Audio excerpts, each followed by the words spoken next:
রাজপুত্র নিজেকে আর সামলাতে পারল না। সে ঘুমন্ত তরুণীকে আলতো করে চুমু খেল। যাওয়ার আগে নিজের ভাঙা জেড পাথরের অর্ধেক অংশটি তার পাশে রেখে দিল। 5 বছর কেটে গেছে। সেই তরুণী এখন রাজপুত্রের সন্তানের মা।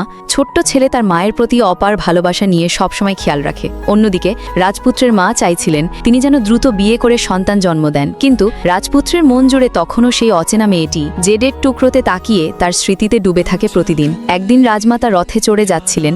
হঠাৎ চোখ পড়ল এক ছোট্ট শিশুর দিকে। প্রথম দেখাতেই তার বুক কেঁপে উঠল। ছেলেটি দেখতে একেবারে ছোটবেলার রাজপুত্রের মতো, আর গলায় ঝুলছে সে জেটের অর্ধেক অংশ। রাজমাতা বিস্মিত। কথা বলার আগে শিশুটি মায়ের কাছে দৌড়ে গেল। রাজমাতার হাতে রইল শুধু তার বই। হঠাৎ তিনি মাথা ঘুরে পড়ে যান। যখন হুঁশ এলো তখন দেখে মা আর তার বাচ্চা সেখান থেকে চলে গেছে। রাজমাতা দ্রুত রাজকুমারকে দেখে বললেন, তোমার ছেলেকে আমি নিজের চোখে দেখেছি। প্রথমে রাজপুত্র বিশ্বাস করল না, কিন্তু বইয়ের লেখাগুলো দেখে তাকেও মানতে হলো ওই তার সন্তান। অবিলম্বে সে আদেশ দিল, যেভাবেই হোক 3 দিনের মধ্যে মা ছেলেকে খুঁজে বার করো। এদিকে মা ও ছেলের জীবনটা অভাবে ভরপুর। ছেলের পড়াশোনা চালানোর জন্য সে ভেষজ চিকিৎসার কাজ করত। শুনল রাজমাতার চিকিৎসকের প্রয়োজন। সে চাকরির জন্য প্রাসাদে গেল।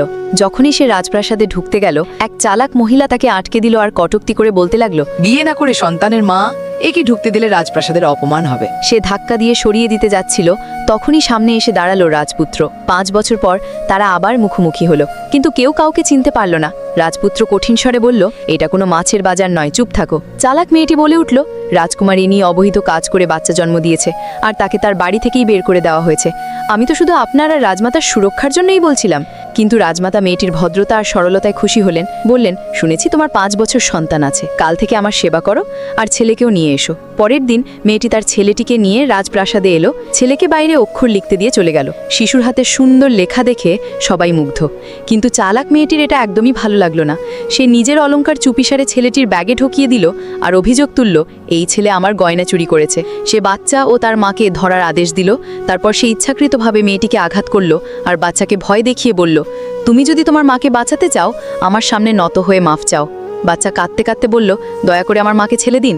কিন্তু চালাক মেয়ে হাসতে হাসতে বলল, তুমি যত কষ্ট পাবে ততই আমার আনন্দ লাগবে। কি হবে যখন রাজকুমার এটি জানতে পারবে?